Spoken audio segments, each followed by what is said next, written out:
तो यार इस वीडियो में मैं ये टॉपिक आपका ख़त्म करूँगा, design against dynamic loading. Most probably ये आज ख़त्म हो जाएगा, ठीक है। तो जो मैंने आपसे कल पिछले लेक्चर में जो छूट गया था वो मैं आप यहाँ पे कवर करूँगा। उससे पहले मैं एक डाउट क्लियर करूँगा जो कि किसी ने मुझसे व्हाट्सएप के थ्रू पूछा, ठीक है। तो मैंने आपको कल एक ऐसा डायग्राम बनवाया था प्रीवियस लेक्चर में, जिसमें यहाँ पे जो है वो स्ट्रेसेस मैक्सिमम थी, फिर वो रिड्यूस होते हुए एक कांस्टेंट वैल्यू पे आ गई थी, ठीक है। तो यहाँ पे ये सिग्मा मैक्स था, सिग्मा मैक्स, ठीक है। तो उनका क्वेश्चन ये था कि यहाँ पर ही मैक्सिमम क्यों आ रहा है, यहाँ पे क्यों नहीं आ रहा है, ठीक है। तो एक अच्छा क्वेश्चन था, इसके बारे में हम पूरी डिटेल में बात करेंगे। हम इसका पूरा डायग्राम लेते हैं, हम एक सेक्शन की बात नहीं करेंगे, पूरा डायग्राम लेंगे, ठीक है। सबसे पहले जो हमारा बेसिक डायग्राम है वो बनाते हैं। तो अगर इसमें कोई भी इरेगुलरिटी नहीं है तो स्ट्रेस फ्लो लाइंस कुछ ऐसी होती हैं, बिल्कुल स्ट्रेट एंड पैरेलल, ठीक है। आप इसको एक एग्जांपल के तरीके से समझ सकते हैं कि मान लीजिए आपको कार्स हैं, वो उसका एक 10 लेन हाईवे है और 10 ही कार्स हैं, तो वो सीधे सीधे ही चलेंगे, ठीक है। बट उसी 10 लेन में ये अचानक से एक बहुत बड़ा गड्ढा आ जाता है जो कि 4 लेन्स को या 4-5 लेन्स को कवर कर लेता है, ठीक है। तो जो यहाँ से आने वाली गाड़ी होगी, जो बिल्कुल सेंटर से जा रही होगी, उसको सबसे ज़्यादा टर्न लेना पड़ेगा इसकी वजह से, ठीक है। फिर ये ऐसे सीधे चली जाएगी अपने रास्ते।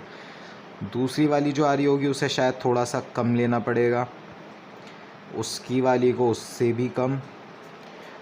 कुछ हद तक चलते चलते यहाँ पे जो आएंगी उनको जो टर्न लेना पड़ेगा वो काफ़ी हद तक कम लेना पड़ेगा, ठीक है। ऊपर मैं आपको दिखा नहीं पाया, ऊपर ज़्यादा स्पेस, तो इनका जो डेविएशन होगा वो काफ़ी कम हो जाएगा, ठीक है। तो आपने क्या देखा कि जो स्ट्रेस कंसंट्रेशन हो रहा है वो इस पॉइंट पे ज़्यादा हो रहा है, इस पॉइंट पे गाड़ियाँ ज़्यादा नज़दीक आ रही हैं, यानी जो स्ट्रेस फ्लो लाइन्स है इस पॉइंट पे ज़्यादा नज़दीक आ रही हैं, क्योंकि जो आप जितना अवे मूव करते जाएंगे, ये जो कार्स थी बिल्कुल, या स्ट्रेस फ्लो लाइन्स थी, जितना आप अवे जाते जाएंगे बिल्कुल नियरली स्ट्रेट होती जाएंगी, ठीक है। यहाँ पे इन वालियों को कोई फ़र्क नहीं पड़ा क्योंकि ये अब भी सीधी जा रही हैं। इस वजह से यहाँ पे जो स्ट्रेस कंसंट्रेशन है वो यहाँ पे ज़्यादा बढ़ा इनके कंपैरिजन में, ठीक है। तो सिग्मा मैक्स आपका इस पोजीशन पे आएगा। होप आपका ये डाउट क्लियर हो गया। अगर आपको दोबारा इसमें भी दोबारा से कोई दिक्कत है तो आप इसे दोबारा पूछ सकते हैं, ठीक है। और एक और जो चीज़ पिछली क्लास में रह गई थी, जो कि खासा कोई इम्पोर्टेंट नहीं है, बट मैं फिर भी आपको लिखा देना चाहता हूँ, कुछ मेथड्स जो स्ट्रेस कंसंट्रेशन डिफ़ाइन करने में हमें हेल्प करते हैं। यार मैं फ़ॉन्ट थोड़ा सा बड़ा रखूँगा क्योंकि बहुत लोगों ने कहा कि फ़ॉन्ट छोटा है, ठीक है। तो मैं पूरी कोशिश करूँगा जितना बड़ा हो सके। Methods to determine stress concentration, ठीक है। मुझे शीट का कोई ऐसा लालच नहीं कि शीट वेस्ट हो रही है, आप लोगों को समझ में आना चाहिए बस।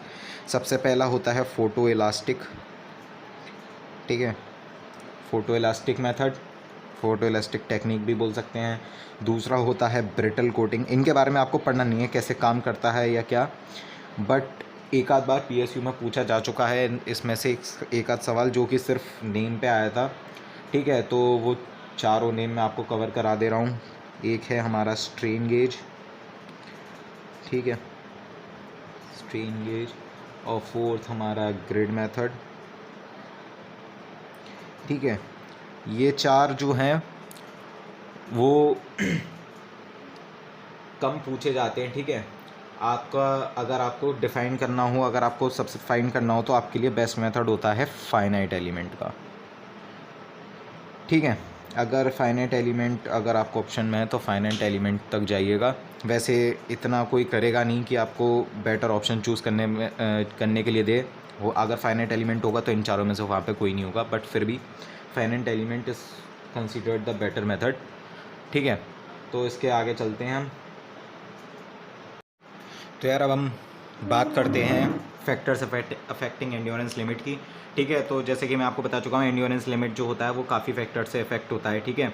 जैसे कि आपका surface finish factor, size factor, reliability factor, stress concentration का एक फैक्टर, ठीक है।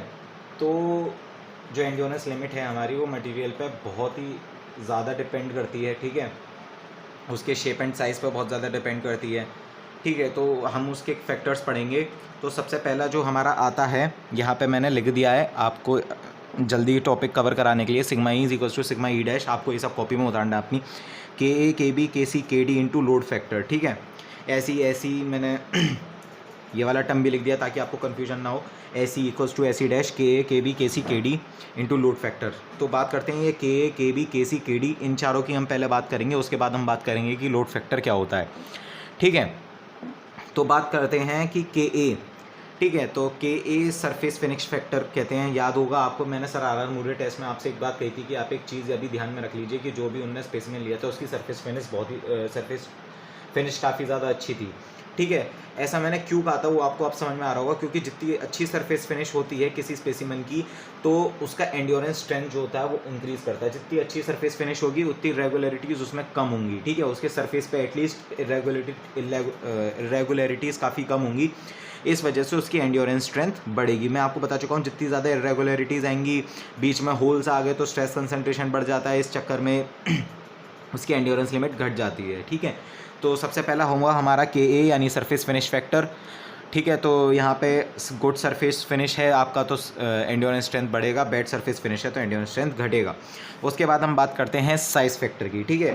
तो ये भी समझने में काफ़ी ज़्यादा आसान है। साइज़ अगर आपका बढ़ेगा तो जितना बड़ा साइज़ होगा उतनी ज़्यादा आपकी पॉसिबिलिटी है कि आपके मटेरियल में इरेगुलरिटी आए। जितना बड़ा साइज़ होगा, मान लीजिए मैं इतने पेन का साइज़ लेता हूँ, ठीक है, इसमें कम चांसेस है कि इरेगुलरिटी हो। अगर मैं इतना बड़ा कोई ऑब्जेक्ट लेता हूँ तो इसमें ज़्यादा चांसेस है कि इसमें इरेगुलरिटी ज़्यादा हो। इस वजह से जब भी साइज़ बढ़ता है तो हमारा एंड्योरेंस स्ट्रेंथ घटता है, ठीक है।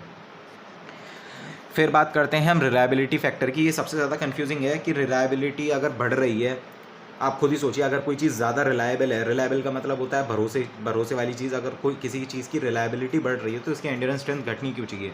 तो मैं आपको इसका रीज़न बताऊंगा, ठीक है। तो सबसे पहली बात, जो भी ऑब्जेक्ट की अगर रिलायबिलिटी होती है, अगर वो इंक्रीज़ करती है कि ये ऑब्जेक्ट हमारा रिलायबल है, तो रिलायबिलिटी फैक्टर डिक्रीज़ होता है। आपको ये बात अच्छे से याद रखनी होगी, क्योंकि ये जो चीज़ है ये आपकी रिलायबिलिटी नहीं बढ़ रही, बट आपका रिलायबिलिटी फैक्टर बढ़ रहा है। यानी रिलायबिलिटी अगर आपकी इंक्रीज़ हो रही है, मान लीजिए आपका प्रोडक्ट 50% पहले रिलायबल था, अब आप कह रहे हैं कि 100% रिलायबल है। 100% तो खैर कभी नहीं हो सकता, बट 99% रिलायबल है, तो उसका जो रिलायबिलिटी फैक्टर है वो घटेगा, ठीक है। अगर रिलायबिलिटी फैक्टर इंक्रीज़ कर रहा है यानी उसकी रिलायबिलिटी घट रही है, इस वजह से एंड्योरेंस स्ट्रेंथ घटेगी, ठीक है। तो आपको ये अच्छे से पॉइंट याद रखना है।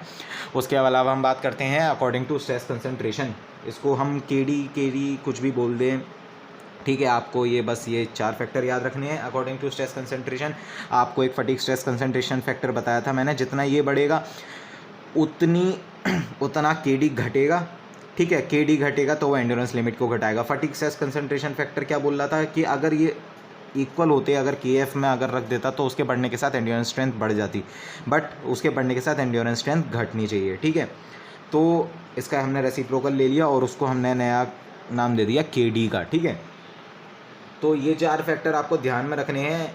ये सब आपको हो सकता है कि के डी की वैल्यू दे दे, आपको हो सकता है के एफ़ की वैल्यू दे दे, तो आपको के डी निकालना पड़े रेसिप्रोकल करके, फिर आप उसे सिग्मा ई में इंटू करें, जो कि आपका बेसिक इक्वेशन से निकल के आया, और आपको एंड रिजल्ट मिले जो आपका ओरिजिनल सिग्मा ई है या ओरिजिनल एस ई है, ठीक है। तो आपको क्या करना है कि आपको ये 3 तो नहीं दिए जाएंगे। हो सकता है कोई थ्योरेटिकल क्वेश्चन में पूछ ले कि साइज़ बढ़ने से ऐसी घटता है या कुछ ऐसे ही पूछ सकते हैं, बट यहाँ पे जो आपको हो सकता है वो सिर्फ खेल सकता है वो इस चीज़ के साथ, आपको के एफ दे देगा। आपको ये याद रखना है कि आपको उसका रेसिप्रोकल करके इंटू करना है, ठीक है। उसके बाद हम बात करें तो यार स्ट्रेस फैक्टर्स तो ख़त्म हो गए। उसके बाद हम बात करते हैं लोड फैक्टर की, ठीक है। गेट में बिल्कुल काम नहीं आएगा क्योंकि वहाँ पे एक ही कंडीशन में देते हैं आपको, ठीक है। तो लोड फैक्टर की वैल्यू होती है 0.7, ठीक है, कंप्लीटली रिवर्स लोड्स के लिए, रिवर्स्ड एक्सियल लोड्स के लिए, ठीक है। 1 होती है कंप्लीटली रिवर्स्ड बेंडिंग लोड्स के लिए, और 0.6 होती है कंप्लीटली रिवर्स्ड टॉर्शनल लोड्स के लिए, ठीक है। तो इनको आपको याद रखने की बिल्कुल ज़रूरत नहीं है, गेट में तो बिल्कुल ही काम नहीं आने वाले, ठीक है। ईएसई में भी कोई खास काम नहीं आते, तो इसलिए मैंने आपको बस एक्स्ट्रा नॉलेज के लिए बता दिए हैं। इसके अलावा आपको इसकी कोई ज़रूरत नहीं पड़ेगी। तो यार अब हम बात करते हैं कि आपके जो कंसंट्रेशन फैक्टर्स थे, कंसंट्रेशन कह रहा हूँ, फैक्टर्स अफेक्टिंग एंड्योरेंस लिमिट थे, वो ख़त्म हो चुके हैं। ठीक है, तो यहाँ पे एक बार मैंने दोबारा लिख दिया है, सिर्फ ये बताने के लिए आपको जो भी वैल्यूज़ यूज़ करनी है वो ये वाली होगी। ठीक है, आपको ये वाली वैल्यू ही यूज़ करनी है हर जगह। आपको हो सकता है ये वाली वैल्यू दी हो, आपको इन सब का इंटू करके ये वाली वैल्यू निकालनी होगी। अगर कुछ नहीं दिया गया है, आपको सीधे एंड्योरेंस लिमिट दी गई, तो आप वो यूज़ कर सकते हैं, कोई दिक्कत की बात नहीं है। लेकिन अगर कोई भी फैक्टर की बात की हुई है तो आपको नॉमिनल वाले में इसका इंटू करना पड़ेगा। ठीक है, उसके बाद मैंने आपको बताया था कि कम्प्लीटली रिवर्स्ड लोडिंग की कंडीशन में जो मैंने डायनेमिक लोडिंग को 2 पार्ट में करा था, एक था हमारा ऑल्टरनेटिंग वाला और एक था कम्प्लीटली रिवर्स वाला। तो कम्प्लीटली रिवर्स के लिए 2 केसेस थे। फाइनाइट लाइफ का आप एसएन कर्व से सॉल्व करेंगे, इनफाइनाइट लाइफ के लिए मैंने आपको ये फॉर्मूला दिया था, sigma A less than equal to SE/FOS। ठीक है, तो यहाँ पे एक क्वेश्चन उठता है कि सिग्मा ए ही क्यों, सिग्मा मीन भी तो रख सकते थे। तो इसका आंसर ये है कि जब आप सिग्मा ए को देखेंगे तो उसका स्ट्रेस एम्पलीट्यूड का फॉर्मूला होता है sigma max minus sigma minimum by 2। ठीक है, तो आपको मालूम होगा कि यार मैं बता चुका हूँ कंप्लीट रिवर्स के लिए जो मिनिमम वैल्यू होती है वो माइनस ऑफ सिग्मा मैक्स के इक्वल हो जाती है। ठीक है, तो आप सिग्मा मिनिमम की जगह माइनस ऑफ सिग्मा मैक्स रखेंगे तो this is twice of sigma max, तो सिग्मा मैक्स आ जाएगा आपका SE/FOS। ठीक है, तो सिग्मा मैक्स पे ही हम, आपको पता है मैक्सिमम स्ट्रेस पे ही हम हमेशा निकालते हैं, तो इस पर आपको ज़्यादा सोचने की ज़रूरत नहीं है, आप ये वाला फॉर्मूला याद कर लें। ठीक है, कभी भी डाउट आए तो आपको ये याद रहना चाहिए हमने ये सिग्मा ए ही क्यों लिया था। अब हम बात करते हैं design against dynamic loading when alternating stresses. ठीक है, ऑल्टरनेटिंग स्ट्रेसेस में यार कम्प्लीटली रिवर्स में क्या फ़र्क आ गया, फ़र्क ये आ गया कि उसमें जो सिग्मा मीन की वैल्यू थी वो 0 थी। ठीक है, और जो एम्पलीट्यूड रेशियो था वो इन्फिनिटी चला गया था। बट यहाँ पे जो मीन है वो भी 0 नहीं आएगा आपका। ठीक है, और जो स्ट्रेस एम्पलीट्यूड है वो तो कभी 0 था ही नहीं ना, कंप्लीट रिवर्स के में था। तो आप यहाँ पे एक जो सिग्मा मीन जो वैल्यू आती है आपको उसको भी कंसीडरेशन में लेना पड़ेगा। यानी हम स्टार्ट करने जा रहे हैं design against fluctuating loading alternating में। ठीक है, तो डिज़ाइन 2 पार्ट में मैंने आपको बताया था, डिज़ाइन अगेंस्ट फ्लक्चुएटिंग लोडिंग या वेरिएबल लोडिंग ऑल्टरनेटिंग में। ठीक है, जो हमने पहले एसएन कर्व पढ़ा और जो एंड्योरेंस लिमिट का कॉन्सेप्ट आया वो हमारा उसी में आया था। ठीक है, मतलब पिछले वाले में यानी कम्प्लीटली रिवर्स वाले में। अब हम बात करेंगे स्ट्रेस ऑल्टरनेटिंग में। ठीक है, तो ऑल्टरनेटिंग में आपकी एक सिग्मा मीन और सिग्मा ए दोनों की वैल्यू आएगी। ठीक, तो उसके हिसाब से सबसे पहले आता है हमारा गर्बर, गुडमैन और सोडरबर्ग, इन तीनों ने एक क्राइटेरिया दिए थे जिसके हिसाब से हम इनको डिज़ाइन करते हैं। तो सबसे पहले आए थे सोडरबर्ग। ठीक है, अगर मैं एक ग्राफ बनाऊँ सिग्मा मीन और सिग्मा एम्पलीट्यूड में, ठीक है, तो सबसे पहली बात कि कौन सी एक्सिस पे SUT लाई करेगा, कौन सी एक्सिस पे हमारा एंड्योरेंस स्ट्रेंथ लाई करेगा। ठीक है, तो अगर मैं इस लाइन पे चलूँ, सिग्मा मीन की लाइन पे चलूँ, यानी एम्पलीट्यूड की वैल्यू 0 है, यानी सिग्मा मैक्स माइनस सिग्मा मिन डिवाइडेड बाय 2 इज़ 0, यानी मिनिमम वैल्यू मैक्सिमम के बराबर होगी। अगर ये 0 है तो sigma max is equals to sigma minimum, यानी जो वो लोड है मैक्स की वैल्यू अगर मिनिमम की इक्वल आ रही है बोथ डायरेक्शन एंड मैग्नीट्यूड, तो यानी वो स्टैटिक लोड हुआ। स्टैटिक लोड का मतलब है, स्टैटिक लोड पे हमने कौन सी स्ट्रेंथ डिफाइन की थी, वो थी हमारी SUT। यहाँ पे कोई भी पॉइंट मान लेते हैं जहाँ पे उसका SUT आ रहा था। ठीक है, अभी इसी पे बात करेंगे। तो एंड्योरेंस स्ट्रेंथ कायदे में अब यही एक एक्सेस बची यहाँ पे आनी चाहिए, लेकिन हम फिर भी मेथडोलॉजी के साथ चलेंगे। तो यहाँ पे अगर आप चलेंगे तो सिग्मा मीन की वैल्यू 0 होगी, यानी sigma max plus sigma mean की वैल्यू 0 होगी, sigma max upon sigma divided by 2 is equals to 0। ठीक है, तो यहाँ से आपका आएगा sigma max is equals to minus of sigma minimum. ठीक है, तो जैसे ये आएगा तो मैं आपको बता चुका हूँ ये कम्प्लीटली रिवर्स स्ट्रेस की कंडीशन आ जाती है, जहाँ पे हमने एंड्योरेंस स्ट्रेंथ को हमारे स्ट्रेंथ की कंडीशन डिफाइन की थी। ठीक है, तो यहाँ पे एक पॉइंट आ जाता है सिग्मा ई उसी मटेरियल का। ठीक है, तो सोडरबर्ग ने क्या कहा था कि उसने क्या करा, इसने इन दोनों को ज्वाइन कर दिया। ठीक है, और कहा कि इस लाइन से फॉर्म होते हुए, अब ये एक पैरा है, यहाँ पे 0 है, मतलब एक लाइन है।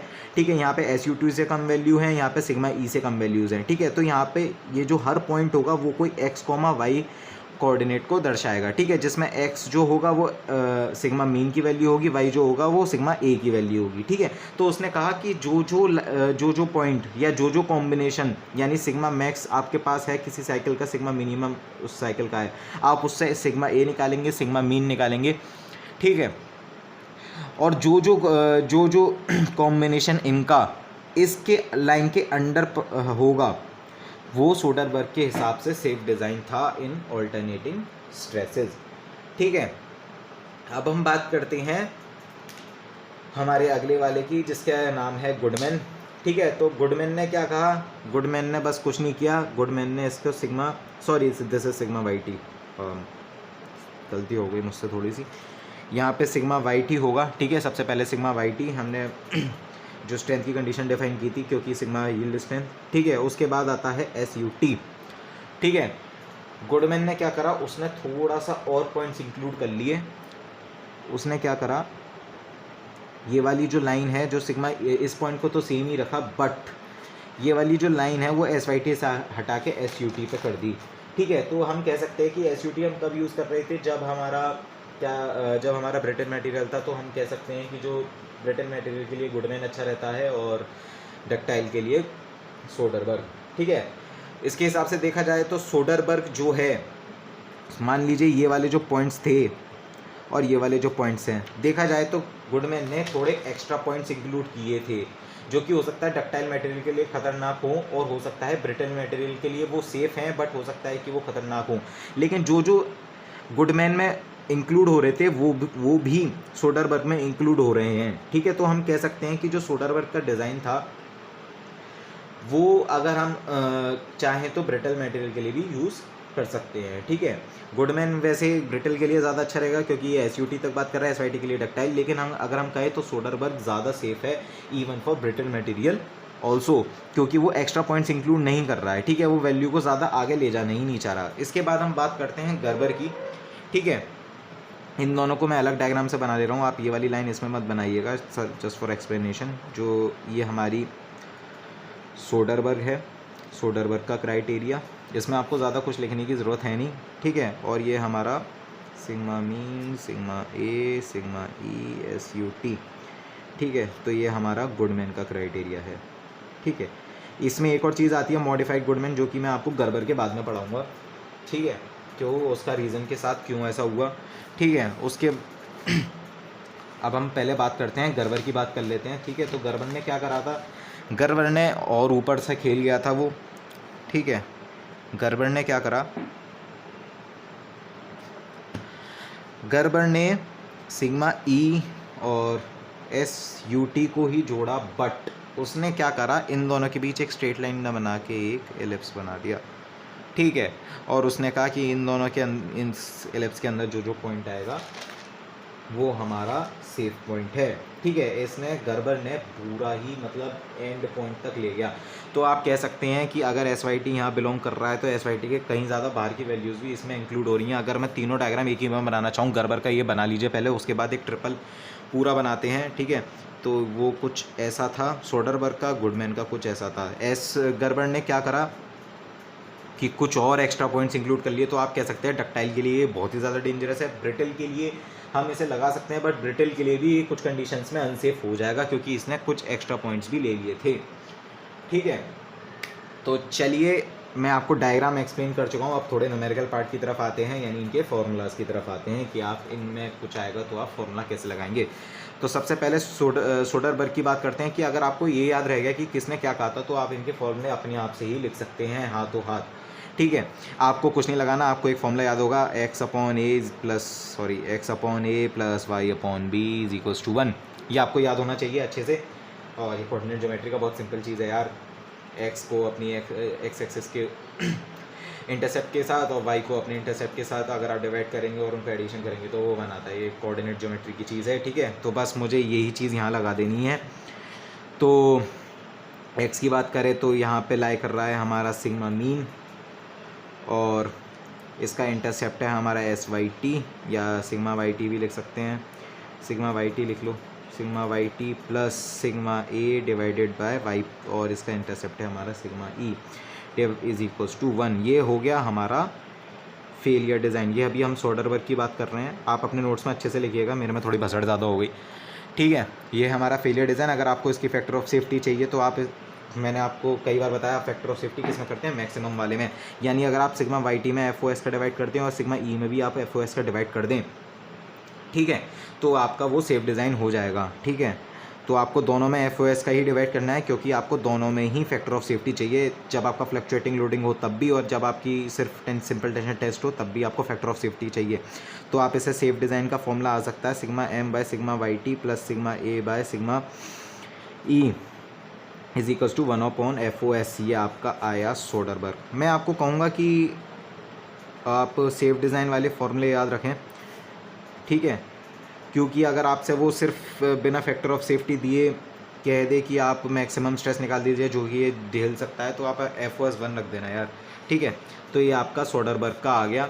इसके बाद हम बात करते हैं गुडमैन की, ठीक है। तो गुडमैन में भी आपको सेम ही चीज़ करनी है। अब मैं सीधे सीधे लिख दे रहा हूँ, ठीक है। तो गुडमैन के लिए हम क्या करेंगे, सिग्मा M और इसका एक्स इंटरसेप्ट SUT, इसका S ये बदल गया, ठीक है, प्लस या S sigma Y sigma U, अरे यार, sigma M by sigma UT plus बाकी Y एक्सिस का तो सेम ही रहेगा इसमें, sigma A by sigma E is equals to 1/FOS। ये आपका गुडमैन की कंडीशन हो गई। ये आप ऐसे सॉल्व करेंगे गुडमैन के क्राइटेरिया के लिए, ठीक है। बात रही गर्बर की, तो उसने कौन सा एलिप्स बनाया था ये आपको तो पता नहीं होगा, तो आपको ये याद ही करना पड़ेगा, ठीक है। तो अगर आप इन दोनों पॉइंट्स को ज्वाइन करके अगर आप एलिप्स में मैथ्स में काफ़ी अच्छे तो निकाल सकते हैं। मैं नहीं हूँ, ठीक है, इतना ज़्यादा नहीं, मतलब मुझे एलिप्स के कॉन्सेप्ट में भूल जाता हूँ कभी कभी, तो मेरे को तो याद ही करना पड़ा। ये sigma M by sigma UT का स्क्वायर FOS का square plus sigma A by sigma E FOS is equals to 1। तो ये आपका गर्बर का क्राइटेरिया आ गया। गर्बर पे सबसे ज़्यादा कम क्वेश्चन आते हैं, सबसे ज़्यादा आते हैं गुडमैन पे।